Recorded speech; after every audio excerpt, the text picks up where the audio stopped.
Nih Rianti mau beli tutup jimat. Iya. Dan di dalam masjid itu ada beberapa keanehan. Aku nggak.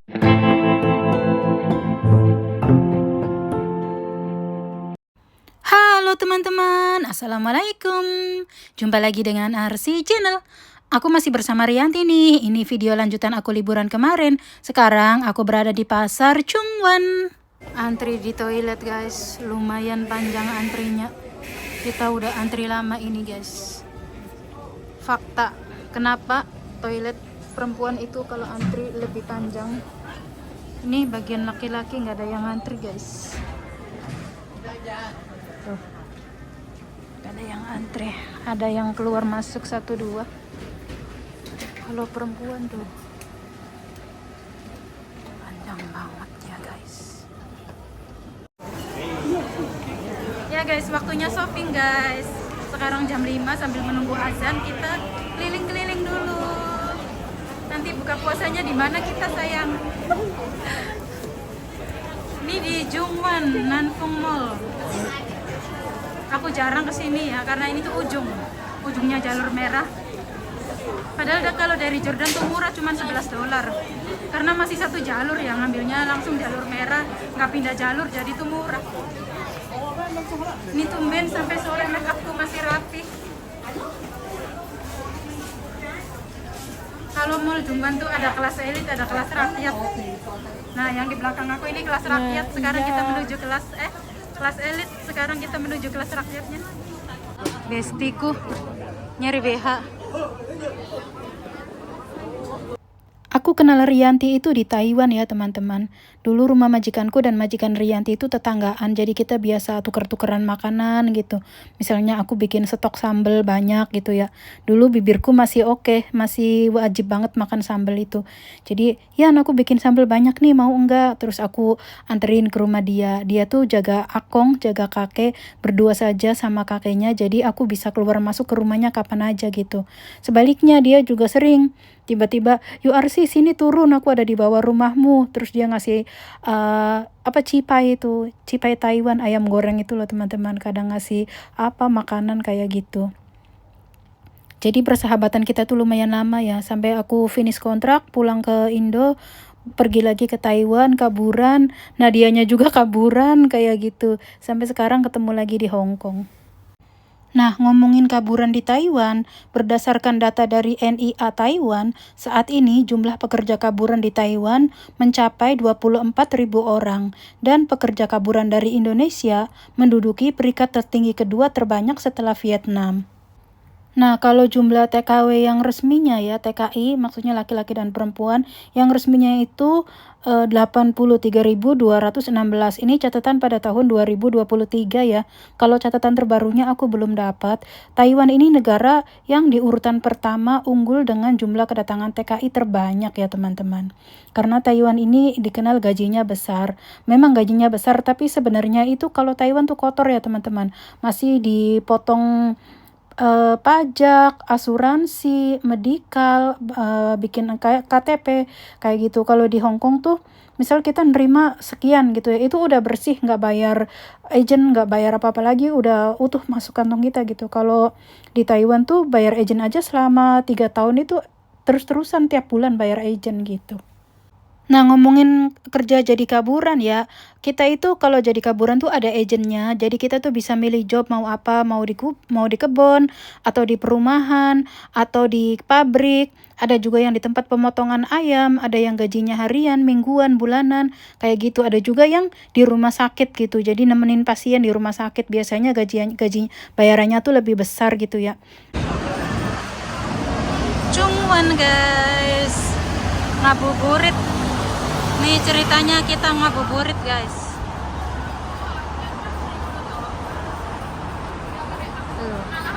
Nunggu lift yuk, Yan mancing Yan. Suasana sore hari di Chungwan guys.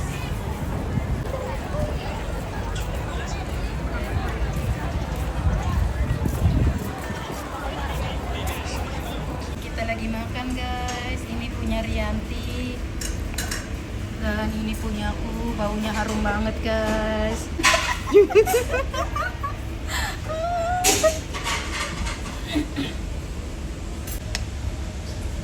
Sambal rame pisan ya. Iya. Mungkin dipangan tuh. Sambal khas sapi. Enak. Enak banget. Gurih tak? Enak pisan. Baunya tuh harum banget guys. Baunya tuh sumpah baunya tuh sedap banget. Itu di sabrang ke apa kan yuk? Iya. Ini Nora pedes tak? Ora. Rianti katanya nggak pedes guys. Yan, kamu nggak pakai sumpit Yan? Pakai. Oh, sumpitnya ada di sini guys, sama tusuk gigi guys.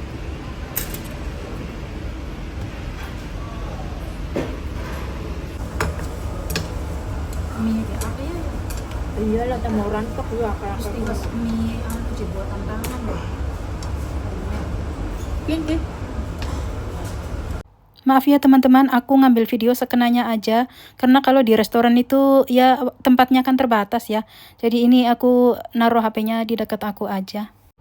Tadi waktu ngantri di lift itu ya, ada yang ngeliatin aku terus. Sebentar ngeliat ke aku, sebentar ngeliat ke Rianti gitu ya. Kan akunya apa sih? Ya meluk Rianti gitu karena aku kedinginan gitu ya. Terus aku ngomong sama Rianti, Yan harusnya tadi sebelum naik gunung tuh kita beli kaos dulu ya, minimal kaos daleman atau sweater gitu. Aku kayaknya masuk angin deh, kedinginan waktu di gunung tuh anginnya gede banget, sekarang juga aku dingin, aku bilang gitu. Terus Rianti kan aku ngomong pakai bahasa Jawa. Kata Riantinya, iya ya yuk sih, katanya biasanya bajunya rangkap 3 kok sekarang pakai baju cuman 1 doang, baju tipis, kata Riantinya gitu. Terus dia bilang, loh mbak kirain orang Cina loh ini tuh, aku dari tadi ngeliatin kalian terus tuh kirain majikan sama pembantu katanya, nggak taunya kok bahasanya Indramayuan kata dia tuh gitu. Ya Allah aku dikira pembantu, Rianti dikira majikan aku gitu, ya Allah asem. Emang hari ini tuh aku salah kostum teman-teman, jadi kalau ini pas waktu makan nih aku udah beli kaos apa sih, kaos legging gitu ya, agak tebel berbulu-bulu gitu di dalamnya, ya lumayan anget sih. Kan karena aku tuh ngelihat perkiraan cuaca tuh 22 derajat, jadi aku tuh pakai bajunya cuman 1 aja, baju musim panas gitu ya, karena aku takut gerah gitu, di gunung nanti panas gitu.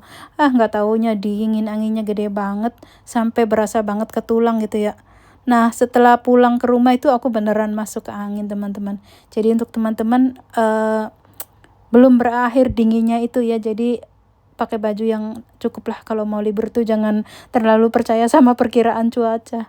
Nyobain mie terenak di Chungwan guys. Di sini mie-nya itu buatan tangan loh guys. Dan mie-nya itu kita boleh milih ada 3 jenis mie. Begitu juga kuahnya kita boleh milih ada 5 pilihan kuah. Selanjutnya untuk toppingnya juga bebas memilih sesuai selera kita dengan harga yang ramah di kantong.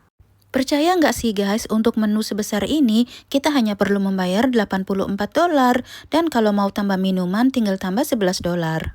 Tempat makan yang luas, sejuk, nyaman, dan pelayannya yang sangat ramah-ramah.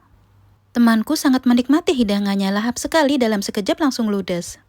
Kuahnya itu sedap, gurih, kami memilih kuah ayam dan berasa banget ayamnya itu, dan mie-nya itu sangat kenyal, enak banget. Jika teman-teman belum tahu rootnya, aku share di sini ya. Semoga video ini bermanfaat. Jika teman-teman sudah makan di sini, tulis di kolom komentar ya.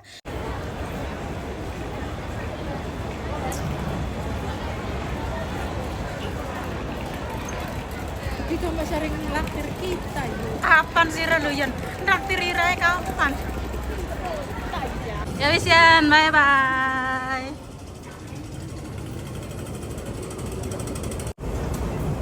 Sekarang aku OTW ke Masjid Jimsa soalnya mau mengajar sholat tarawih di sana guys. Kalau sholat maghrib kayaknya udah nggak keburu ya, karena sekarang udah jam 7:15. Aslinya nggak boleh ngambil video ataupun foto kalau dalam masjid ini ya teman-teman. Itu setauku ya, nggak tahu kalau ada orang lain yang boleh ngambil. Tapi ini aku sembunyi-sembunyi sempat ngambil. Aku sampai sini tuh jam 7 dan mereka masih pada makan-makan gitu teman-teman. Terus aku langsung tahiyatul masjid 2 rakaat, terus sempat mengaji juga dan menunggu adzan Isya gitu ya. Ini mereka tuh baru pada selesai buka puasa teman-teman. Mulai sholat Isya jam 8.15, lanjut tarawih sampai jam 10.15.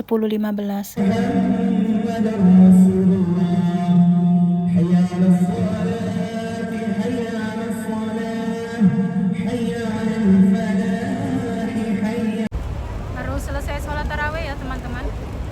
Dan tadi nggak ngambil video memang karena di area masjid itu nggak enak ya. dan kemungkinan juga nggak boleh ngambil video ya. Ini kita mau langsung balik, nanti kita cerita-ceritanya sambil jalan ya. Ini aku masih di depannya Taman Kolongkap. Aduh, hujan lagi. Waduh, hujan. Nah, ini James Railway Station ya teman-teman. Hujan. Tiba-tiba aja hujannya tuh nggak gerimis dulu gitu, langsung gede aja. Aduh. Aku udah sampai rumah lagi nih teman-teman, pas jam 11 masuk rumah ya, jam 11 kurang 5 menit. Aku tuh bukan pertama kali ini sholat tarawih di Hong Kong ya, udah sering. Dan aku tuh nggak berani kalau sholat tarawih itu di depan teman-teman. Kenapa? Nggak berani di barisan depan gitu. Karena aku tuh pernah di barisan depan ya. Ceritanya karena aku kan datangnya tuh ya paling duluan gitu. Orang-orang masih pada buka puasa, aku tuh sudah wudhu, sudah siap-siap untuk nunggu Isya gitu. Jadi pas masuk waktu sholat itu ya, di itu kan dirapetin barisannya, dirapetin, yang di depan maju barisan depan dulu diisi gitu. Akhirnya aku tuh paling depan teman-teman, dan aku tuh bingung banget karena sholat tarawihnya itu caranya tuh nggak sama seperti di Indonesia, terutama di daerah saya gitu ya. Karena di daerah saya tuh mazhabnya tuh itu apa sih, Imam Syafi'i gitu ya. Nah, perbedaannya itu ya teman-teman, aku kasih tahu ya, ini udah aku tulis ada 10 poin ya. Ya, mungkin kalau aku sebelumnya minta maaf ya kalau aku ada salah-salah gitu ya. Ini seingat aku ya. Jadi sebelum sholat itu imamnya itu menjelaskan surat apa yang akan dibaca gitu, dan menerangkan singkat makna surat tersebut, seperti misalnya surat ini gitu, kayak alif lam ro kayak gitu. Oh, ini artinya tuh ini gitu, dalam bahasa Inggris ya teman-teman. Dijelaskannya tuh dalam bahasa Inggris gitu. Nah, kemudian imamnya itu setiap kali 2 kali salam itu ganti imam gitu ya. Dan kalau ganti imam tuh logat baca Al-Qur'annya juga agak beda gitu. Gak sama gitu ya. Kemudian dalam satu rakaat itu bisa membaca beberapa surat gitu ya teman-teman. Misalnya surat Yunus, surat Hud, surat Yusuf gitu, tapi dibaca ayat pertamanya aja 2 ayat, atau ada yang 3 ayat kayak gitu. Jadi dalam satu rakaat itu bisa membaca beberapa surat gitu. Beda imam, beda sedikit caranya tuh ya. Jadi ada imam yang setelah rakaat pertama itu baca takbirnya tuh pendek, seperti mau duduk tahiyat gitu ya, padahal mau berdiri lagi gitu. Kayak kalau di kita ya di kampung aku misalnya kan rakaat pertama udah selesai nih. Nah, kita kan mau bangun lagi ya, biasanya tuh Allahu Akbar. Nah, itu tuh kan jemaah tuh tahu, oh mau bangun lagi. Nah, itu tuh mau bangun lagi tuh kayak mau duduk gitu ya, bacaan Allahu Akbarnya tuh pendek banget kayak begini. Allahu Akbar. Kita kan bingung ya, kirain mau tahiyat, padahal bangun lagi kayak gitu. Nah, kemudian pada sholat kedua ya, setelah sholat 2 rakaat terus salam, sholat kedua itu tanpa ruku teman-teman. Jadi selesai baca Fatihah, baca surat gitu ya, terus langsung sujud, nggak pakai ruku. Kemudian setelah sujud pertama itu ya, nggak ada duduk antara 2 sujud tuh nggak ada, langsung berdiri gitu. Jadi sujudnya tuh 1 kali. Kemudian pada rakaat ke-9 itu hanya ada 1 rakaat teman-teman. Jadi 1 rakaat langsung salam gitu ya. Itu seingat aku. Jadi ya aku inget-inget sih ya. Nah, kemudian pada sholat ke-12, kalau aku nggak salah ngitung ya, karena aku kan nggak ditulisin waktu sholatnya tuh, jadi aku inget-inget aja gitu ya. Oh, ini udah yang ke-12 gitu. Nah, yang ke-12 itu 1 rakaat lagi teman-teman. Nah, kemudian sholat witirnya itu 3 rakaat, 1 salam. Jadi sholat witirnya itu 3 rakaat, 1 salam tanpa kunut. Pada rakaat ketiga itu rukunya tuh 2 kali. Jadi udah ruku gini 1 kali, kemudian ruku lagi 1 kali. Dan kemudian juga nggak pakai kunut. Dan di dalam masjid itu ada beberapa keanehan. Aku nggak sengaja memperhatikan orang lain sholat gitu ya. Tapi yang di sebelah aku, yang di depan aku kan itu kelihatan ya. Jadi otomatis kan ya kelihatan gitu. Jadi aku padahal sih merem gitu, tapi kan ya kalau merem terus kan pusing kepala ya.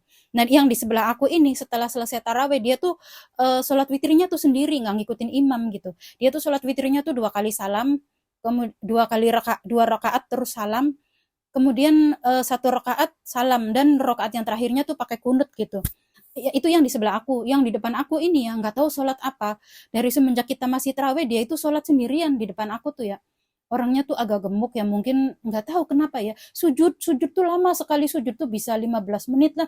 Jadi kita udah selesai 2 rakaat 1 salam, dia tuh masih sujud aja gitu. Itu di depan aku gitu ya. Apa mungkin orang ya, kebanyakan yang sholat di sana kan selain orang Indonesia tuh ya Pakistan, India, Bangladesh, beberapa Sri Lanka gitu ya. Makanya imamnya kalau pidato tuh pakai bahasa Inggris. Nah, yang di depan aku nih sujud terus teman-teman, nggak ngikutin ke imam gitu ya. Ya mungkin orang sana boleh gitu ya, walaupun di dalam masjid nggak harus sholat berjamaah sama imam gitu, jadi di dalam masjid tuh boleh sholat sendiri gitu ya. Tapi ini sekali lagi aku mohon maaf ya, aku nggak ada maksud tujuan jelek atau gimana gitu ya. Ya aku juga orang awam agama, ini berdasarkan yang tadi aku lihat aja, yang tadi aku sesuai pengalaman yang aku tadi ikut sholat gitu ya. Jadi kalau buat teman-teman yang eh, belum pernah sholat tarawih di Hong Kong gitu ya, eh, sebaiknya jangan ngambil barisan di depan karena nantinya tuh akan bingung. Begitu juga sholat Idul Fitri ya. Idul Fitri, Idul Adha, sholat Id di sini tuh beda dengan di Indonesia teman-teman. Jadi kalau teman-teman belum hafal ya, kecuali yang udah biasa setiap tahun sholat dan ingat caranya ya, walaupun imamnya itu eh, mengasih petunjuk gitu nanti gimana tata caranya, jangan di barisan depan nantinya tuh bingung teman-teman. Nah, kalau di Masjid TST ya, nggak tahu di tempat lain, kalau di Masjid TST tuh ada mbak-mbak Indonesia yang selama kita sholat tuh mengarahkan gitu, misalnya takbiratul ihram, dianya tuh ikut gitu ya. Tapi kan kita nggak mungkin kan sholat sambil lirik-lirik yang mengarahkan ini ya. Jadi mendingan sih di belakang aja kalau belum tahu caranya tuh ngikut ke yang di depan gitu teman-teman. Baiklah teman-teman, mungkin videonya aku akhiri sampai di sini dulu ya. Mohon maaf banget jika ada salah-salah kata. Sampai jumpa di video selanjutnya ya. Bye-bye. Assalamualaikum.